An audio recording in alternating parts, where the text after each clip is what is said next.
अस्सलाम वालेकुम dear students. आज का जो मेरा टॉपिक है डिस्कशन का वो है इंट्रोडक्शन टू इलेक्ट्रोफोरेसिस, यानी कि इलेक्ट्रोफोरेसिस क्या होता है। इसके कंटेंट्स देख लेते हैं। पहले हम इसके इंट्रोडक्शन के बारे में पढ़ेंगे, फिर हम देखेंगे कि इलेक्ट्रोफोरेसिस होता क्या है, फिर हम इलेक्ट्रोफोरेसिस की हिस्ट्री देखेंगे, फिर हम देखेंगे कि इलेक्ट्रोफोरेसिस जो है वो वर्क कैसे करता है, फिर हम इलेक्ट्रोफोरेसिस की इंपॉर्टेंस देखेंगे, फिर हम देखेंगे फैक्टर्स अफेक्टिंग द इलेक्ट्रोफोरेसिस के कौन कौन से फैक्टर्स हैं जो इलेक्ट्रोफोरेसिस को अफेक्ट करते हैं।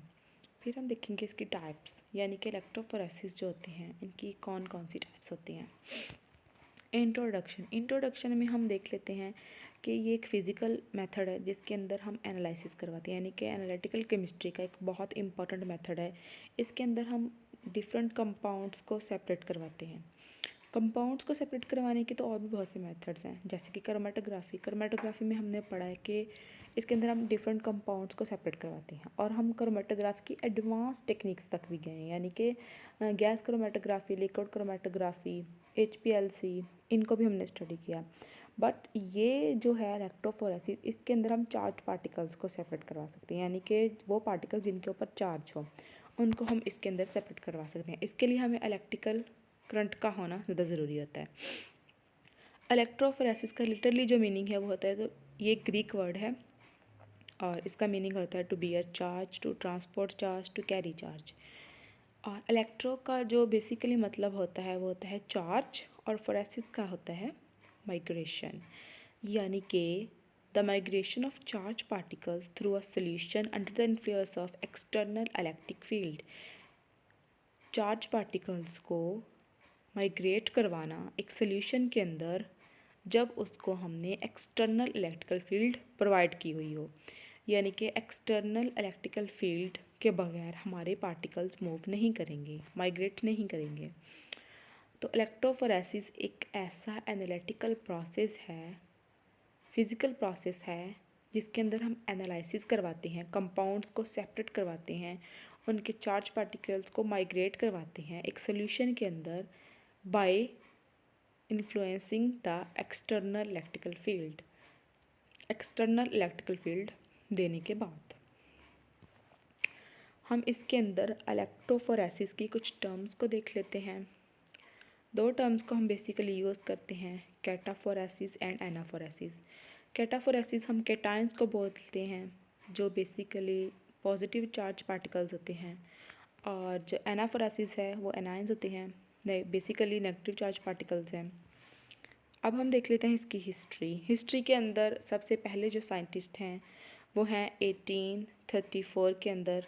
ये एक साइंटिस्ट थे माइकल जो फैराडे थे ना, इन्होंने फैराडे लॉ ऑफ इलेक्ट्रोलाइसिस दिया था, जिससे इलेक्ट्रिसिटी के ज़रिए हम चार्ज पार्टिकल्स को मूव करवा सकते हैं। यानी कि इस लॉ के अंदर जब हम देखते हैं कि जो फैराडे लॉ है उसके अंदर क्या होता है, उसके अंदर जो इलेक्ट्रोलाइसिस जब होती है तो वो एनालेट जो होते हैं वो सेपरेट हो जाते हैं, तो फिर वो मूव करते हैं। तो सेकंड साइंटिस्ट थे 1832 के अंदर, उनका नाम था रॉबिट ने एग्रोस कल्चर मीडियम को डिस्कवर किया था। फिर आते हैं 1831 के अंदर आर्नी टेसिलस, एक साइंटिस्ट थे, इन्होंने बेसिकली जो अपरेटस दिया था इलेक्ट्रोफोरेसिस के लिए, वो उन्होंने बेस्ट अपरेटस दिया था। मतलब इसके ऊपर काम तो काफ़ी साइंटिस्ट ने किया, लेकिन इस साइंटिस्ट ने इसका अपरेटस बना के दिया था कि इस अपरेटस के ऊपर इलेक्ट्रोफोरेसिस हो सकेगी। तो सबसे ज़्यादा जो इलेक्ट्रोफोरेसिस के ऊपर काम था वो इस साइंटिस्ट का था। फिर 1946 के अंदर एग्रोस जेल बनी थी। पहले तो कल्चर मीडियम था ना, फिर एग्रोस जेल बनी। फिर 1977 के अंदर सीक्वेंसिंग जेल। फिर 1983 के अंदर पल्स्ड फील्ड इलेक्ट्रोफोरेसिस के ऊपर काम हुआ। फिर 1983 के अंदर ही कैपिलरी इलेक्ट्रोफोरेसिस के ऊपर काम हुआ। ये एडवांस टेक्निक है। अब हम हिस्ट्री को देख लेते हैं, यानी कि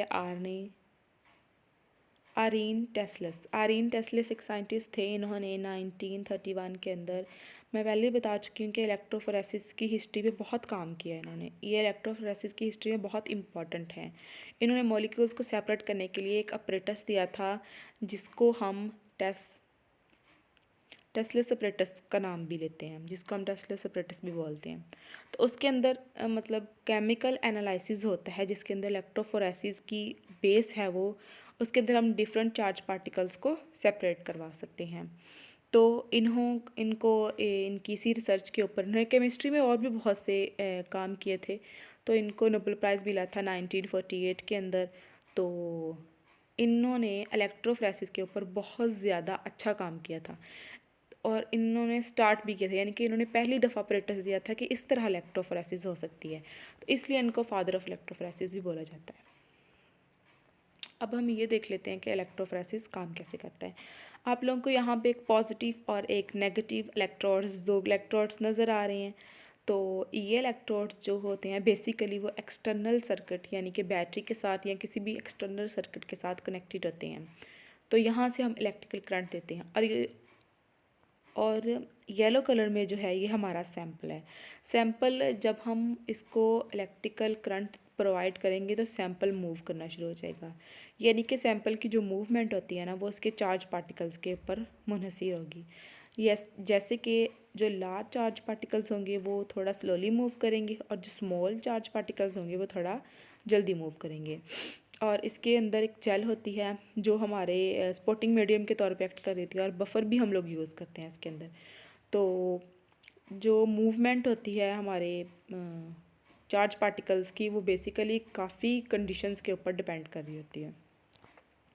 अब हम ये देख लेते हैं कि इलेक्ट्रोफोरेसिस इंपॉर्टेंस कैसे है। हम इलेक्ट्रोफोरेसिस की इंपॉर्टेंस को देख लेते हैं ना, कैसे कैसे इंपॉर्टेंट है हमारे लिए। तो इलेक्ट्रोफोरेसिस को हम केमिस्ट्री के अंदर यूज़ करते हैं मॉलिक्यूल को सेपरेट करने के लिए, उनके चार्ज को, उनकी साइज़ को और उनके बाइंडिंग अफिनिटी के बेस पे।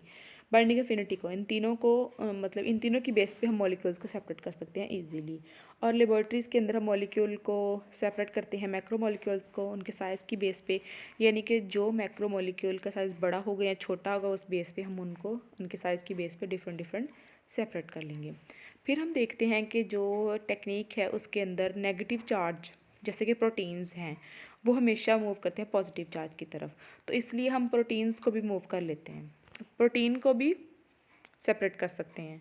इलेक्ट्रोफोरेसिस जो है ना वो एक्सटेंसिवली हम यूज़ करते हैं डीएनए, आरएनए और प्रोटीन के एनालिसिस के लिए, यानी कि डीएनए, आरएनए और प्रोटीन को स्टडी करने के लिए, उनके मूवमेंट को स्टडी करने के लिए, उनके अंदर मौजूद पॉजिटिव और नेगेटिव आयंस को स्टडी करने के लिए भी हम इस प्रोसेस इलेक्ट्रोफोरेसिस को यूज़ करते हैं। अब हम ये देखते हैं कि जो कौन कौन से वो फैक्टर्स हैं जो हमारे इलेक्ट्रोफोरेसिस के ऊपर अफेक्ट करते हैं। पहला जो हमारा फैक्टर है वो है सैंपल, दूसरा है इलेक्ट्रिक फील्ड, तीसरा है बफर, चौथा है स्पॉटिंग मीडियम। तो अब हम इनको आगे स्टडी कर लेते हैं। सैंपल में हम चार्ज देखते हैं, साइज़ देखते हैं और शेप देखते हैं, यानी कि हम सैंपल की अगर चार्ज चेंज होगा, साइज़ चेंज होगा या शेप चेंज होगी ना तो बेसिकली सैंपल चेंज हो जाएगा। तो सैंपल के चेंज होने से हमारा इलेक्ट्रोफोरेसिस का सारा प्रोसेस चेंज हो जाएगा, क्योंकि इलेक्ट्रोफोरेसिस हमारे सैंपल के चार्ज, साइज़ और शेप के ऊपर मुनहसर करता है।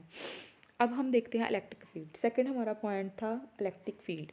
इलेक्ट्रिक फील्ड जो है इसके अंदर वोल्टेज, करंट और रेजिस्टेंस आता है, यानी कि वोल्टेज के चेंज होने से, करंट के चेंज होने से या रेजिस्टेंस के चेंज होने से हमारी इलेक्ट्रिक फील्ड चेंज होगी, डेफिनेटली चेंज होगी। तो इलेक्ट्रिक फील्ड जब चेंज होगी तो इलेक्ट्रिक फील्ड के चेंज होने से हमारा जो इलेक्ट्रोफोरेसिस का प्रोसेस है वो सारा चेंज हो जाएगा।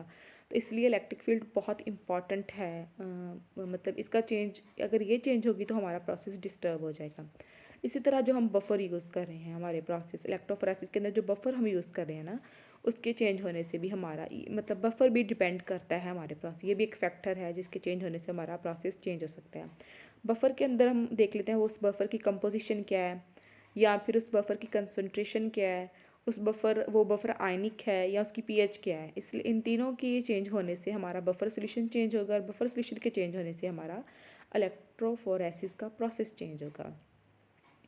फिर हम देखते हैं कि जो हमारा स्पॉटिंग मीडियम है जिसके ऊपर हमारे चार्ज पार्टिकल्स मूव करें, यानी जिसके ऊपर हम मॉलिक्यूल्स को सेपरेट करवाते हैं, वो स्पॉटिंग मीडियम, उसकी नेचर क्या है, उसकी नेचर के चेंज होने से हमारा जो इलेक्ट्रोफोरेसिस का प्रोसेस है वो भी चेंज हो जाएगा। यानी कि अगर एड्जॉर्प्शन हो रही है तो हमारा स्पोर्टिंग मीडियम के अंदर एड्जॉर्प्शन हो रही है, तो हमारा प्रोसेस क्या हो गया। अगर हमारे मतलब स्पोर्टिंग मीडियम के अंदर इलेक्ट्रो ऑस्मोसिस हो रही है तो प्रोसेस क्या होगा, मॉलिक्यूलर सीविंग की चेंज। मतलब मॉलिक्यूलर सीविंग का मतलब है कि हमारे मॉलिक्यूलर मतलब उस स्पोर्टिंग मीडियम का साइज़ क्या होगा, यानी कि अगर वो उसका साइज़ थोड़ा बड़ा होगा तो मैक्रो मॉलिक्यूलर के लिए वो सूटेबल होगा, तो अगर उसका साइज़ छोटा होगा तो माइक्रो मॉलिक्यूल्स के लिए सूटेबल होगा। इसलिए मॉलिक्यूलर सीविंग भी बहुत ज़्यादा इंपॉर्टेंट है हमारे स्पोर्टिंग मीडियम में, यानी कि इन तीनों के चेंज होने से हमारा स्पोर्टिंग मीडियम चेंज होगा। और स्पोर्टिंग मीडियम भी डेफिनेटली इलेक्ट्रोफोरेसिस का बहुत बड़ा एक फैक्टर है जिसके चेंज होने से हमारा प्रोसेस चेंज हो सकता है। तो ये 4 हमने फैक्टर्स देखे हैं, sample, electric field, buffer solution और स्पोर्टिंग मीडियम। इन चारों के चेंज होने से हमारा जो इलेक्ट्रोफोरेसिस का प्रोसेस है वो भी चेंज हो जाता है। यानी कि ये 4 फैक्टर्स हैं बेसिकली जो अफेक्ट करते हैं हमारे प्रोसेस को। अब हम देख लेते हैं टाइप्स ऑफ इलेक्ट्रोफोरेसिस, यानी कि इलेक्ट्रोफोरेसिस की जो बेसिकली टाइप, वैसे तो उसकी बहुत सी टाइप्स हैं लेकिन हम बेसिक टाइप्स देख रहे हैं। पहले आता है रूटीन इलेक्ट्रोफोरेसिस। रूटीन इलेक्ट्रोफोरेसिस में बेसिकली हाई वोल्टेज यूज़ करते हैं हम लोग। फिर आता है हाई रेजोल्यूशन इलेक्ट्रोफोरेसिस, इसके अंदर जो प्रोटीन्स होते हैं ना उनकी अमाउंट बहुत हाई होती है।